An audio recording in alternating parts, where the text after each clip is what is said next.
اسی سائٹ پہ موجود ہیں جب عرب سپرنگ ویو آئی تھی. عرب سپرنگ ویو 2011 میں آئی تھی، اور جو عربین پیننسولا ہے یہاں پہ ایک سسٹم چل نکلا تھا کہ عوام باہر نکلتی تھی، احتجاج کرتی تھی اور اس حکومت کا تختہ الٹ دیتی تھی، نئے حکمران آ جاتے تھے. تو اس دوران حوثی باغی احتجاجاً علی عبداللہ صالح کی حکومت کے خلاف نکلے، جس کے نتیجے میں 2012 کے اندر علی عبداللہ صالح کی حکومت کا تختہ الٹ دیا گیا. پھر 2012 میں یہاں پہ پاور کے اندر آیا منصور ہادی، اور وہ بھی پھر ان ہوتیز کے ایشو کو ریزالو نہیں کر سکا. پھر 2014 کے اندر جو ہوتی باغی تھے انہوں نے جو کیپٹل تھا سنا، اس کے اوپر حملہ کیا اور اس کو کیپچر کر لیا. تو اب یہ ایک الارمنگ صورتحال تھی جو اس ایریا کے دیگر ممالک کے لیے، جس طرح سے یہ بغاوتیں ہو رہی تھیں. تو سعودی عرب اور دیگر ممالک نے مل کے ان حوثی باغیوں کے خلاف کارروائی شروع کی، اور یہاں پہ یمن میں کافی عرصہ تک آپریشن یہ جو حوثی باغی ہیں ان کو ایران کی سپورٹ حاصل ہے اور کچھ حد تک ترکی کی بھی. ہمارا جو نیکسٹ کنٹری ہے وہ ہے جی عمان. چلیں جی، عمان کا کیپٹل ہے مسقط، یہ آپ کو شو ہو رہا ہے ان کا کیپٹل، اور عمان کی کرنسی بھی ہے سیم ریال. تو چار جو ملک ہیں جن کی کرنسی ریال ہے وہ سعودی عربیہ، عمان، یمن اور دین قطر. ان چاروں ملکوں کی کرنسی اس پیننسولا میں ریال ہے. تو عمان کے حوالے سے جو مین پوائنٹ ہے، یہ آپ کو گوادر پورٹ شو ہو رہی ہوگی. یہ پاکستان کا علاقہ ہے تربت. اس کو تھوڑا سا ہم مزید یہ دیکھ لیتے ہیں. یہ پاکستان ہے. تو جو پاکستان نے گوادر پورٹ حاصل کی تھی، یہ کس ملک سے خریدی تھی؟ یہی عمان کنٹری تھا. کب خریدی تھی؟ 1958 میں. اس وقت پاکستان کا صدر کون تھا؟ یا پاکستان کا صدر تھا جی اسکندر مرزا، اور وزیر اعظم تھے اس وقت ملک فیروز خان نون. اور خان آف کلات نے جو ڈپلومیسی کے تحت انہوں نے جو پیسے تھے وہ میجر پورشن ادا کیا تھا کس ملک کو؟ عمان کو. اور یہ گوادر جو پورٹ تھی یہ کتنے عرصہ تک عمان کے پاس رہی؟ 174 ایئر تک عمان کے پاس رہی. اس کے بعد ہم بڑھتے ہیں یو اے ای کی طرف جی، متحدہ عرب امارات. چلیں جی، یو اے ای کا کیپٹل ہے جی ابو دھابی، اور اس کی کرنسی ہے درہم. اور متحدہ عرب امارات یہ 7 ریاستوں پہ مشتمل ہے، 7 ایمریٹس پہ مشتمل ہے. اور جو اس کی ڈیولپڈ ریاستیں ہیں وہ ابو دھابی ہے، دبئی ہے اور شارجہ ہے. اب یو اے ای کے حوالے سے جو سب سے اہم پوائنٹ ہے وہ برج خلیفہ ہے. برج خلیفہ کون سی ریاست کے اندر ہے؟ وہ دبئی کے اندر ہے، اور اس کی جو ٹوٹل ہائٹ ہے وہ 828 میٹر ہے. اور یو اے ای پہلا گلف کنٹری ہے جس نے اسرائیل کو تسلیم کیا. اور اس کی اگر ہم دیکھ لیں ویسٹرن سائڈ پہ تو یہ پرشین گلف ہے، اور اس سائڈ پہ اس کے ایسٹ پہ یہ والا ایریا آ جاتا ہے کچھ حد تک عمان کا، اور دین اس کے جو دیگر 2 حصے ہیں اس میں سعودی عربیہ ہے، اور یہ اس کا قطر نیبرنگ کنٹری. اب ہم قطر کی طرف موو کرتے ہیں. چلیں جی، قطر کا کیپٹل دوحہ، کرنسی اس کی بھی ریال. اور قطر اب کس حوالے سے مشہور ہے؟ تو ایک دوحہ ایگریمنٹ ہوا تھا. کب ہوا تھا؟ 29 فیبرری 2020، 29 فروری 2020 کو ایک ایگریمنٹ ہوا تھا یو ایس اے امریکہ اور طالبان کے درمیان. کہاں ہوا تھا؟ دوحہ کے اندر. دوحہ کیا ہے جی؟ کیپٹل ہے قطر کا. تو یہ بہت مشہور ہے، اور اس کے اندر وہ بات چیت کی گئی تھی افغانستان کے اندر سے جو فوجیوں کے انخلاء کے حوالے سے۔ اور فیفا ورلڈ کپ 2022 وہ بھی قطر کے اندر ہوا، اور 2022 فیفا ورلڈ کپ کے جو ونر تھے وہ ارجنٹائن تھے، اور ارجنٹائن کا ایک مین پلیئر ہے میسی۔ تو میسی کی ٹیم نے جو 2022 کا فیفا ورلڈ کپ تھا وہ ون کیا تھا۔ اور ان کا جو ایک نیوز چینل ہے الجزیرہ وہ بھی قطر کا ہی ہے بڑا۔ چلیں جی، قطر کے بعد ہم موو کرتے ہیں بحرین کی طرف۔ اس کو تھوڑا سا زوم کر لیتے ہیں۔ یہاں سے آپ تھوڑا سا دیکھ لیں، یہ آئی لینڈ پہ مشتمل ایک ملک ہے، اور جزیرہ نما عرب کا یہ سب سے چھوٹا ملک ہے بحرین، اور اسی طرح سے جو سب سے بڑا ملک ہے وہ سعودی عربیہ ہے۔ بحرین کا کیپٹل المنامہ، اور اس کی کرنسی ہے جی دینار۔ اور جہاں پہ آپ کو ایک یہ روڈ نظر آ رہا ہے، تو یہ اسی خلیج فارس کے اندر سے کنیکٹ کرتا ہے۔ یہ روڈ بنایا گیا تھا 1986 کے اندر، جو سعودی عربیہ کو کنیکٹ کرتا ہے بحرین کے ساتھ، اور اس کو بولا جاتا ہے کنگ فہد کازوے، کیونکہ یہ شاہ فہد نے بنوایا تھا، اور اس کی جو ٹوٹل لینتھ ہے وہ ہے 25 کلومیٹر۔ دین اس کے بعد ہم موو کرتے ہیں جی، میں تھوڑا بیک جا کے کویت کی طرف۔ آپ تھوڑا کویت کا میپ دیکھ لیں، اس کی جو ایسٹرن سائڈ ہے وہاں پہ ہے پرشین گلف۔ اس کا جو ساؤدرن پارٹ ہے یہ سعودی عربیہ، اور بقایا باقی جو یہ والا حصہ ہے یہ عراق کا حصہ ہے۔ تو کویت کی کیپٹل ہے کویت سٹی، یہ آپ کو اس کا کیپٹل شو ہو رہا ہے، اس کی کرنسی ہے کویتی دینار، اور یہ جو most expensive and powerful currency ہے دنیا کی۔ اس کے بعد جو تھوڑا سا پورشن تھا وہ ہمارے پاس آ جاتا ہے اس عراق اور جارڈن کا بھی، تو ان کو تھوڑا سا ان کے حوالے سے دیکھ لیتے ہیں۔ عراق کا کیپٹل ہے جی بغداد، اس کی کرنسی بھی دینار ہے، اور عراق کا جو پرانا نام ہے وہ میسوپٹامیہ ہے، اولڈ سویلائزیشن سے تعلق رکھتے ہیں۔ جس طرح ہمارے پاس انڈس ویلی سویلائزیشن ہے تو سیم وہاں پہ چیزیں دریافت کی گئی تھیں۔ میسوپٹامیہ کا مطلب ہوتا ہے لینڈ بٹوین دا ریورز، تو چونکہ آپ کو یہ بھی پتہ ہے کہ دو مشہور دریائے دجلہ اور دریائے فرات، جنہیں انگلش میں ٹیگرس ریور اور یوفریٹ ریور کہتے ہیں، وہ اسی ملک میں بہتے ہیں۔ تو جو دریائے فرات ہے وہ عراق کے مغربی سائڈ سے ہوتا ہوا یہ بصرہ کے مقام تک پہنچتا ہے، اور جو دریائے دجلہ ہے جس کو ٹیگرس ریور بولتے ہیں وہ ایسٹرن سائڈ سے بہتا ہوا یہاں پہ بصرہ پوائنٹ تک پہنچتا ہے۔ آپ نے بصرہ کو تھوڑا سا یاد کر لینا ہے کیونکہ ہم آگے اس سے متعلق کچھ ڈسکس کرنے والے ہیں۔ تو یہ جو مغربی سائڈ سے آ رہا ہے دریائے فرات یوفریٹ ریور، اس کے جو کنارے ہیں اس پہ کون کون سے مشہور شہر ہیں؟ کربلا ہے، فرات ہے، کوفہ ہے، اور نجف ہے۔ یہاں سے یہ بصرہ تک پہنچتا ہے۔ اسی طرح یہ جو دونوں دریا ہیں یہ ترکی سے نکل کر آتے ہیں، پھر عراق سے بہتے ہوئے پھر بصرہ کے مقام پہ اکٹھے ہوتے ہیں۔ تو یہ جو دجلہ ریور ہے اس کے کنارے پہ جو اہم شہر ہیں وہ دجلہ ہے اور موصل ہے۔ اس طرح یہ دونوں جو دریا ہیں یہ بصرہ کے مقام پہ آ کے اپنا پانی مکس کر لیتے ہیں، مل جاتے ہیں، تو بصرہ سے لے کر یہ خلیج فارس میں گرنے تک، پرشین گلف میں پانی منتقل کرنے تک، یہ جو 200 کلومیٹر کا ایریا ہوتا ہے، اس ریور کو ایک نیا نام دیتے ہیں اور وہ ہے شط العرب ریور، یعنی یہ دونوں دریاؤں دجلہ اور فرات کے پانی کے مکس اپ ہونے کے بعد اس کا نیا نام دیا جاتا ہے۔ یعنی اس کے بعد ہم تھوڑا سا جارڈن کو دیکھ لیتے ہیں۔ اس کا جغرافیہ اس طرح سے ہے، اس کا جو نارتھرن سائڈ ہے سیریا شام کے ساتھ باؤنڈری ہے، اور اسرائیل اور فلسطین کے ساتھ یہ اپنا بارڈر شیئر کرتا ہے۔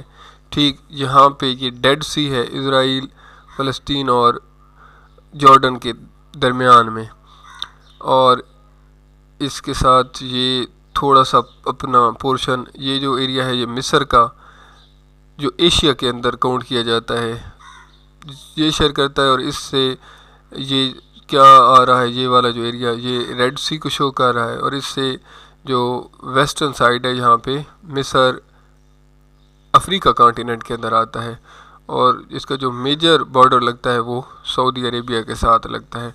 جارڈن کا کیپٹل ہے جی عمان، اور اس کی کرنسی بھی دینار ہے۔ اب ہم اس عربین پیننسولا کے سب سے بڑے ملک یعنی سعودی عربیہ کو تھوڑا سا ڈسکس کر لیتے ہیں۔ تو اس کا کیپٹل ہے جی ریاض، اور یہ مسلمانوں کے لیے بہت اہمیت کا حامل ہے، کیونکہ جو ہولی پلیسز ہیں مکہ اور مدینہ وہ سعودی عربیہ کے اندر واقع ہیں۔ تھوڑا سا ہم اگر اس کے بیک گراؤنڈ پہ دیکھیں تو فرسٹ ورلڈ وار سے قبل جو یہ سارا عربین پیننسولا اور خصوصاً سعودی عربیہ تھا، یہ سلطنت عثمانیہ کا حصہ تھے۔ پھر 1916 میں ایک شخص تھا حسنین بن علی، ان نے یہاں سے پھر بغاوت کی، سلطنت عثمانیہ سے پھر علیحدہ ہوئے 1916 کے اندر، اور یہی حسنین بن علی بعد میں شریف مکہ کے نام سے مشہور ہوا۔ پھر اس کے بعد 1925 کے اندر شریف مکہ کو ہٹا کر شاہ عبدالعزیز یہاں کے حکمران کے طور پہ برسر اقتدار آئے، اور تاحال یہی خاندان بادشاہت کر رہا ہے یہاں پہ۔ شاہ عبدالعزیز کا تعلق چونکہ آل سعود خاندان سے تھا، تو انہوں نے 1932 کے اندر اس ایریا کو نام دیا کنگڈم آف سعودی عربیہ۔ اب اس میں جو مشہور یہاں کے حکمران ہیں وہ شاہ فیصل ہیں پاکستان کے حوالے سے، کیونکہ انہوں نے 2 مرتبہ پاکستان کا وزٹ کیا تھا، پہلی دفعہ 1966 کے اندر اور دوسری دفعہ 1974 کے اندر جب سیکنڈ سمٹ ہوئی تھی OIC کی پاکستان کے اندر۔ تو شاہ فیصل کے حوالے سے 2 پوائنٹ یاد کر لیں۔ جو فیصل آباد ہے جس کا پرانا نام لیل پور تھا، وہ اسی شاہ فیصل کے نام پہ رکھا گیا فیصل آباد، اور دوسرا جو فیصل مسجد تھی وہ بھی انہی کے نام پہ رکھی گئی، جس کا کام سٹارٹ ہوا 1976 کے اندر، اور یہ پائے تکمیل کو پہنچی 1986 میں، اور اس کے اخراجات سعودی حکومت نے برداشت کی۔ چلیں جی، امید کرتا ہوں آپ کو میں عربین پیننسولا سے متعلق تھوڑا بہت سمجھا پایا ہوں گا۔ آپ نے ان تمام چیزوں کو ساتھ ساتھ نوٹ ڈاؤن کرنا ہے۔ انشاءاللہ نیکسٹ لیکچر میں ملاقات ہوگی۔ اللہ حافظ، السلام علیکم۔